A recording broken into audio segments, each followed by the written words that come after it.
तो ज्योतिका रॉय की तरह गाती थी या सिद्धेश्वरी देवी जी की तरह गाती थी या वो अपनी तरह गाती थी? वो अपनी तरह गाती थी।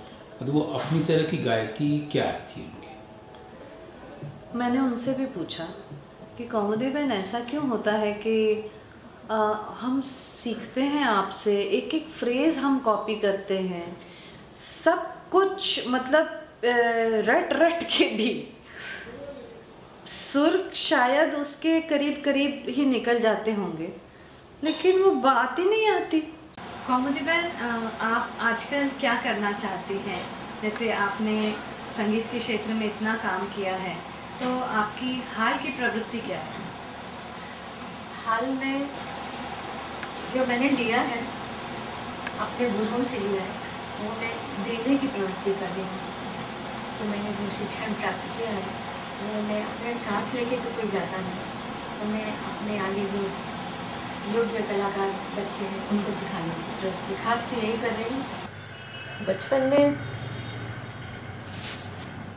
मेरे फादर साइड का जो फैमिली, फादर तो मैंने 3 साल की थी गया, तो माँ ने हम लोग को बड़ा किया। और हमारे ननिहाल माने मामा वो बहुत प्रोग्रेसिव विचार के थे और बहुत बड़े नॉवेलिस्ट थे गुजरात के।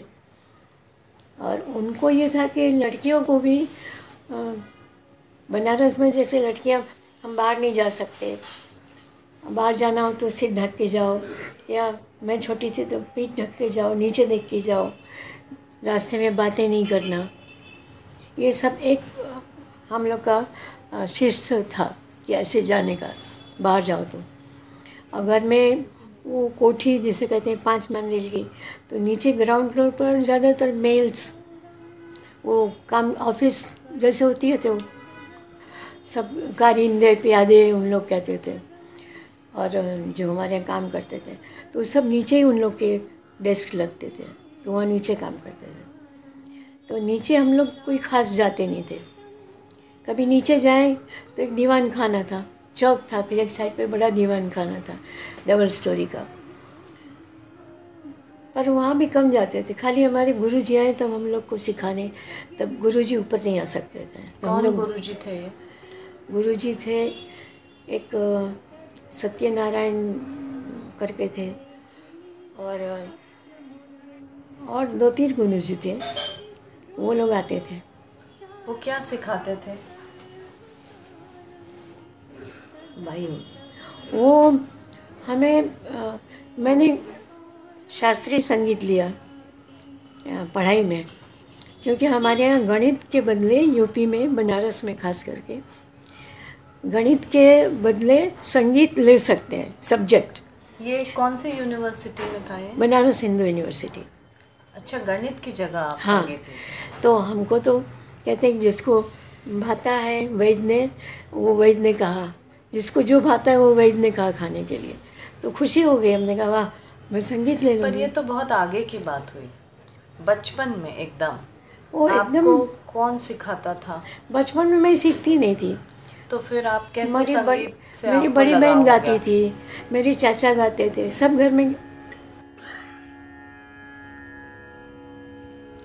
सब थोड़ा थोड़ा गाते ही थे। तो बुआ गाती थी मेरी।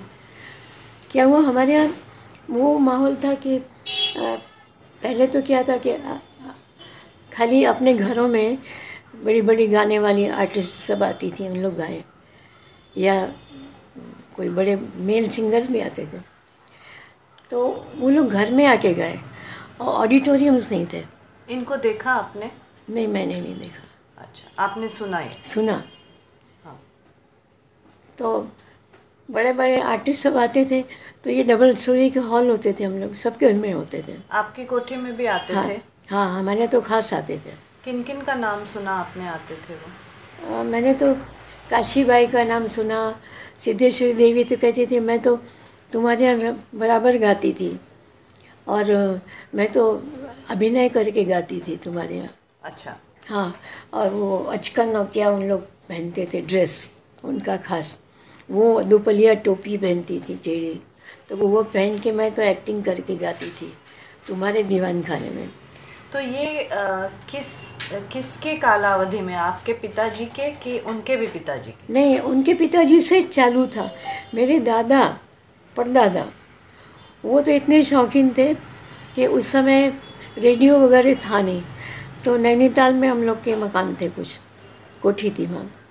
तो हर एक गर्मियों में एयर कंडीशन भी नहीं था, तो पूरी गर्मी में 4 महीना पूरी फैमिली नैनीताल चली जाए। परदादा के समय से? हाँ। तो आपके जो राजा थे वो तो आपके पिताजी थे? नहीं, मेरे पिताजी के नाना, उन्होंने मेरे फादर को गोद लिया था।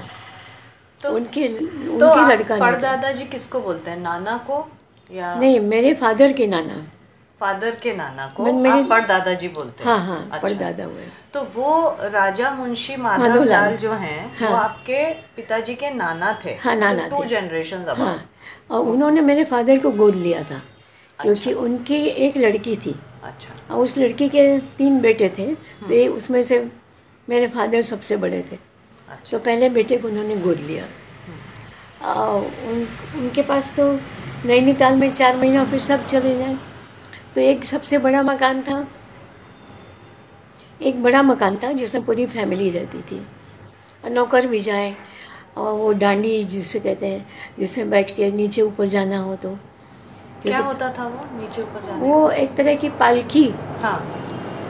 ट्रांसपोर्ट। और जैसे मतलब जो कहार, जैसे डोली टाइप का? हाँ, डोली टाइप, डोली होती थी। आदमी चलाते थे? हाँ, तो 4 आदमी नहीं, 4 आदमी होते थे वो कंधे पर, और नीचे उतरते थे। लेके उतरे, पर कम होता था, कभी कभी कोई उतरे, बाकी तो सब ऊपर ही सब मिल जाता था। तो हाँ। 4 महीने ऊपर ही रहते? 4 महीने ऊपर। तो उस समय भी वहाँ पे भी गायकी होती थी? हाँ, उस समय यहाँ से बनारस से मेरे ग्रेट ग्रैंडफादर वो 2 भाइयों को ले जाते थे। कोई एक भाई हो, तबलची हो, सरंगी वाला हो, ये वहाँ पर साथ में रहते थे 4 महीना। एंसेम्बल चलता था हाँ उनके हाँ। साथ। और रोज़ शाम को इन लोग गाए, जो उनको मन हो, फरमाइश भी करते होंगे, मुझे पता नहीं, पर वो सब गाने वाने होते थे। तो नैनीताल की कोठी आपने देखी है? हाँ, मैं रही भी हूँ। आप रही हैं वहाँ पे? 2 महीना हम लोग एक बार रहे थे। अभी भी है वो? अभी है, लेकिन किस हालत में नहीं मालूम, क्योंकि उससे थोड़े से ऊंचे चढ़ के मेरे दादाजी की कोठी थी, उसका नाम था रतन कोठी। ठीक है। उसमें ग्रेट ग्रैंडफादर रहते थे। उससे थोड़ा सा उतर के, ढाल उतर के, फिर ये बड़ी कोठी थी, इसमें पूरी फैमिली रहती थी, और उसमें सिर्फ दादाजी रहते थे, और उनके अटेंडेंट जो काम करते थे उनके, वो लोग रहते थे। और बनारस की बड़ी कोठी हमारे फादर के हिस्से में आई, जिसमें बड़ा तालाब भी था। और नाना का नाम कैसा था? राजा मुंशी माधवलाल। लेकिन उस समय का माहौल ये था कि उनकी पत्नी जल्दी गुजर गई, और वो अकेले वहाँ पर बनारस में कोठी थी हम लोग की, बालापुर, बहुत बड़ी कोठी थी, उसमें तालाब भी था, 100 एकड़ की ज़मीन, 100 बीघा ज़मीन भी थी। वो एक ही गाड़ी थी बनारस में। और फादर को, मेरे दादाजी को राजा कहते थे, राजा मुंशी माधवलाल। तो मेरे फादर को सब कुंवर साहब कहते थे। अच्छा। वो कुंवर साहब के नाम से ही लोग जानते थे।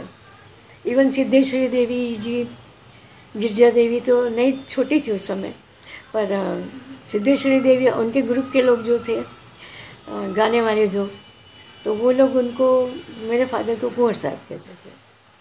क्योंकि जब मैं पहले सिद्धेश्वरी देवी के यहाँ गई तो मेरे हस्बैंड ले गए थे, क्योंकि उस एरिया में हम लोग को जाने की मनाही थी। तो नीनू भाई ने कहा नहीं चलो, इतनी बड़ी गायिका है। तो वहाँ गए, तो जब उन्होंने बताया कि ये वो नंदलाल मुंशी की लड़की है,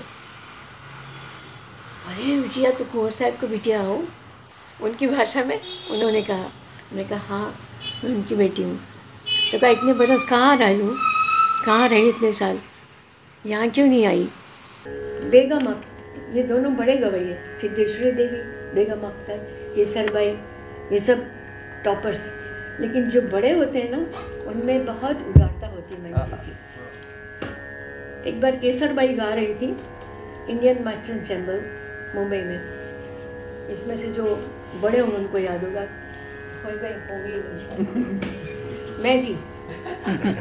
तो सिद्धेश्वरी बाई नीचे बैठी थी और उन्होंने, मैं उनकी शागिर्द थी ना, तो उन्होंने कहा बेटा मेरे साथ बैठ, तो मैं उनके साथ बैठी। केसर बाई गा रही थी, किसी ने पीछे से कहा कि भाई जी एक ठुमरी हो जाए, तो उन्होंने क्या कहा उसको कि बेटा इधर आओ, इधर आया। फिर कहते इनको देखा ये बैठी जो है कौन है, तो उसने कहा सिद्धेश्वरी देवी। तो कहा तूने सिद्धेश्वरी देवी के सामने मुझको ठुमरी गाने के लिए कैसे कहा? क्या तेरी हिम्मत है, ये तो क्वीन है, रानी है, महारानी है। ये उनके वर्ष थे केसर बाई के। तो मैंने कहा बड़े जो आदमी होते हैं वो बड़े होते हैं।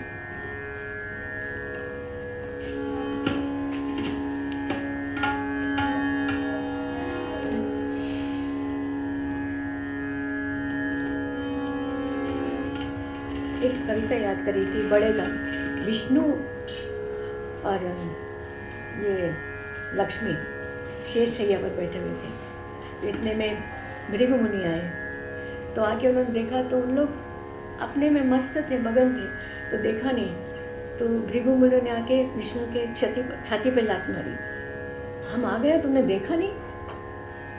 तो विष्णु ने कहा कि अरे आपको चोट तो नहीं लगी? मेरी वज्र जैसी छाती है, उस पर आपने मारा, आपको पाँव में देखे चोट तो नहीं लगी? तो वो समझ गए कि ये कोई साधारण आदमी हो तो हमको मारने आता, कि मैंने लात मारी तो वो गुस्सा मारने आता। तो इसने ये कहा तो ये जरूर कोई। तो उन्होंने आके फिर कहा कि नहीं हमारी भूल हो गई। कहाँ विष्णु को घट गए हो जो भृगु मारी लात। विष्णु को क्या घट गया, वो तो महान थे। तो ये दोनों ये सब बड़े बड़े लोग। अरे जब बेगम अख्तर का अंतकाल आया तो मैं सिद्धेश्वरी बाई के यहाँ थी, उस मैं वहाँ जाती 3-3 महीना रहती थी। तो सिद्धेश्वरी बाई रो रही थी, मैंने कहा इतना मत रोइए। तो क्या हाय मेरी अख्तरी गई, हाय मेरी अख्तरी, इस तरह से रोते हुए देखा मैंने।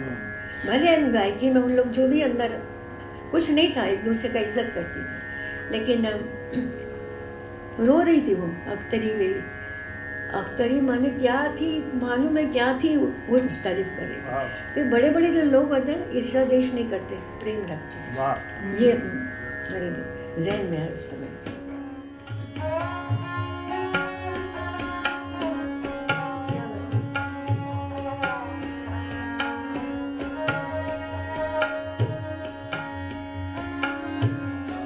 बाबा हठ कीन्हो